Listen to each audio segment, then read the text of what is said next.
It felt like forever, but Philadelphia Eagle fans were back at Lincoln Financial Field, and I was one of them. We'll talk about all that and more that happened last night coming up next. The following announcement has been paid for by the ENN Podcast. He has a good energy, you guys. Yeah. Can you believe it? Sports. Can you feel it? Can you feel that excitement? The merchandise, wearing the hats. Chris Wild here live from Lincoln Financial. And I'm telling you, if you let Eli Manning walk into that stadium. Music. Wow. Man, again, and I hate to do this again, but these are goosebumps. Whoa! And more. What's his next book going to be called? Spineless? Mike.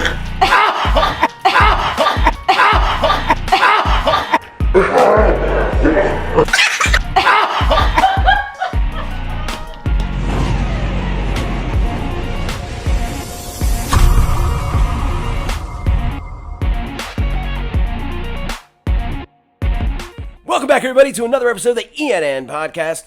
I'm the good brother of Broad Street, the reigning Big League 2020 Fantasy Football Champion, and the 1CW Heritage Champion, professional wrestler Chris Wild. And what a busy weekend it was for me. And it all started Saturday night in Houston, Delaware, as I successfully defended my Heritage Championship against Vinny Pacifico. What an awesome match. What an awesome opponent. What a great time in front of 400 fans. And it's just great to see everybody starting to coming back to these shows after a year of nothing. And while we talk about people coming back, let's talk about Sunday night at Lincoln Financial Field, as Eagle fans were officially back as the Philadelphia Eagles hosted their first open practice since 2019. And what a great day for the city of Philadelphia in general, as a lot of the fans that were in attendance for open practice came from Citizens Bank Ballpark as they watched the Philadelphia Phillies sweep out the New York Mets. Just a great atmosphere all along, and I was not disappointed in open practice this year.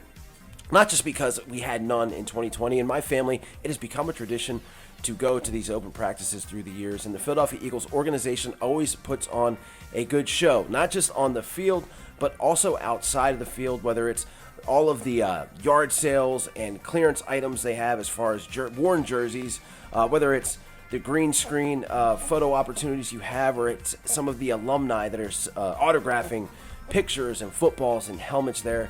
They always seem to do a great job. Now, this year was a little bit different, as a lot of the stuff for the kids were not there as far as some of the entertainment. I know they used to have like wall climbing. They used to have some different things. Obviously, with COVID-19, that had went away. But it was still a great time and just an awesome evening. Now, let's talk about the football stuff. Let's talk about who everybody wants to hear about, and that's Jalen Hurts, who is still not yet the Philadelphia Eagles, officially the Philadelphia Eagles starting quarterback, even though he is getting all of the touches. And I made sure that I kept my eyes on him for most of the practice. Look, he didn't look amazing or exceptional, but he looked good. He looked like a starting quarterback. Now, the Saturday before this practice, I guess he had his worst practice ever. I guess the offense looked terrible, and that's all you heard about all day long from everybody. Jalen has a good practice yesterday, and you just don't hear much about it. It's just not what sells newspapers, I guess, positivity. You'll hear all about the negative stuff. I'm not about the positive stuff, so I'm here to tell you about the positive stuff, being the optimistic Eagles fan.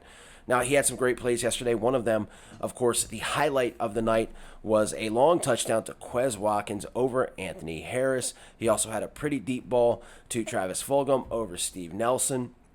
And he just looked good. He just looked good as a starting quarterback. He missed some plays. He definitely showed off his feet a little bit. I noticed him rolling out on a couple of plays. Of course, that touchdown to QUEZ, he used his feet there. And that's why when I hear about Jalen Hurts in practice, I don't take much into it, because during a game, he's going to be making a lot of plays with his feet. He's going to be opening up things. It's not going to be opened up during practice, during the game. So guys like him, guys like Lamar Jackson, their practice play, it's really not going to translate onto the field. You're going to see a different product there, obviously. But he looks good. He looks like a good starting quarterback. Now let's talk about the other half of that. That's the wide receivers. Obviously, QUEZ Watkins. I talked about him last year. I raved about him last year when they drafted him. Watkins, to me, and again, highlights are highlights, so they're not going to show any of his bad plays. But really impressed with what I saw there. As advertised, lightning quick. And he is really showing off this past week in practice, with Sunday night being probably his best practice in his Eagles career. Making plays all over the field, whether it's catching balls from Joe Flacco, whether it's catching balls from Jalen Hurts. I mean, the guy is not only a speed guy, but he has great hands. He can make that contested catch. I think he's going to make a great impression on this coaching staff, and I think he's going to force Jalen Reagor to the slot, as I think they were thinking about doing anyway. But I think you're going to see Devontae Smith, QUEZ Watkins, and Travis Fulgham, and then Jalen Reagor into the slot position. Jalen Reagor had a couple good plays as well. As far as Devontae Smith goes, he looked fine to me. I mean, the guy wasn't walking with a limp. He was jogging a couple times I saw on the field. He didn't look like a guy that's ailing from an injury. So that's a good thing as far as that goes. Talk about the Eagles' defense. The Eagles' defense looks solid. I think it's going to be the strength of this team going into the season. Steve Nelson, Darius Slay, both look good. There are rumors of Steven Nelson getting burnt a lot. I didn't see it. The couple plays that I saw that wide receivers like Fulgham had that catch was just a good play by Travis Fulgham and good ball placement by Jalen Hurts. I'm not worried about Steven Nelson whatsoever. The defensive line, Josh Sweat and Derek Barnett are as advertised. They just look different this year. And Josh Sweat's another guy that was one of my guys that I absolutely raved about. I think he's going to have a huge year this year, as long as he can avoid injury. And that goes for a lot of guys on this team. Marcus Epps, safety that I really didn't like last year, had some good plays, shows some promise. Kavon Wallace looks different than he did last year, looks a little bit more comfortable in the defense.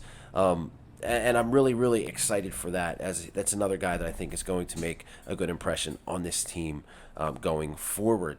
Other notes, Tyree Jackson has been a guy that they've talked about. Now, he might get the Nate Brown Award for training camp. And if you don't know, Nate Brown was a wide receiver for this team years and years ago during the Donovan McNabb era, early Donovan years. And he just always looked great in training camp, and that didn't exactly translate to how we thought it was going to onto the field during the season. I hope that's not the case for Tyree Jackson. I hope he makes the team. If Zach Ertz does move, I think he absolutely makes the team. But this is another guy who's just making some really impressive plays. Caught a touchdown. I think it was on one-on-ones. I could be wrong. Last night, and dunked the ball, got the crowd going. He understands his fan base, obviously. But he just looks good. A big guy. Look, he was a quarterback. Definitely doesn't look like a quarterback. Looks like a tight end. Plays like a tight end. And he was making plays. Another guy that I spoke about just a second ago, Zach Ertz. I can only shake my head because the guy can still play. I mean, he doesn't drop footballs. He was making every catch. The guy, he looks like Zach Ertz again. And it's going to be a shame to see him go. And I hope that the Philadelphia Eagles can really get something for this guy, because he's going to make an impact on whatever team that he goes to. I would love for it to be here, but at $8 million, we've talked about this in nauseum. I just don't think it's going to happen this year, which would leave Mr. Dallas Goedert, who made some good plays, caught a would-be touchdown that was a little bit overthrown by Jalen Hurts yesterday, Richard Rodgers, and the aforementioned Tyree Jackson. Jack Straw was dropping stuff all over the place. I doubt that he makes his football team. Other notes that I have, Jordan Mailata looks like a beast. I don't know who it was, but I could have swore I saw him kill somebody. I can't remember. I don't know what defensive or what offensive or defensive end, it was, but he planted somebody, completely pancaked somebody during 11-on-11s. Andre Dillard, I didn't notice much from him. And then, it's, again, I just can't rave enough about this defense. They look absolutely ready to go. Milt Williams, my first chance to look at him, he looks fast. Milt Williams is a big guy that moves really quick, and that definitely excites me. Nothing better for a defensive line that you can move guys around like Milt, and Fletch is going to move around a lot. How about Fletcher Cox during his press conference? We'll talk about that, as he was absolutely hilarious. Yeah, I wasn't sure if you heard me or not, Fletch. Just asking about the what you've done lining up in other spots in JG's defense, and if that's something you think is going to be the case once the season starts. Can you hear me? Am I missing something here? Are there any more questions for Fletch? Am I not getting heard? Is it something wrong here? We'll go to Tim McManus next. Hey, Fletch, I'm curious what you've seen out of Milton Williams so far in camp. Milton's been good. But other than that, guys, it was just an awesome experience. It's just great to be back in the stands. Great to be back, and I hope it stays that way. As the NFL is 100% back and the Philadelphia Eagles are 100% back. I think they're going to be a fun team to watch. Young, fun team to watch. I'm excited to see what Jalen does. I'm excited for Thursday's preseason game against the Steelers. And I'm excited for Nick Sirianni. Again, they put on a good show yesterday. Nothing crazy. It did not remind me of Chip Kelly's first camp, which was a little bit out there. But again, it was a good time, and everybody seemed to be having an awesome time, including Jalen Hurts, who after practice led some of the offensive members of the team in sprints right past Jeffrey Lurie, Nick Sirianni, Weidel, and Roseman, who were having a meeting. I thought that was kind of funny, but I've went ahead and talked enough so far today, guys. Training camp, open practice was awesome. I definitely would recommend going to the next one, which I believe is August 22nd. All the money for the tickets goes to a good cause, too, which is the Eagles Autism Foundation. So your money's going into a good place. The weather was great, and I'm stoked and ready for Eagles football, guys. With that being said, everybody stay hydrated, stay safe. Go Birds, and I'll see you later.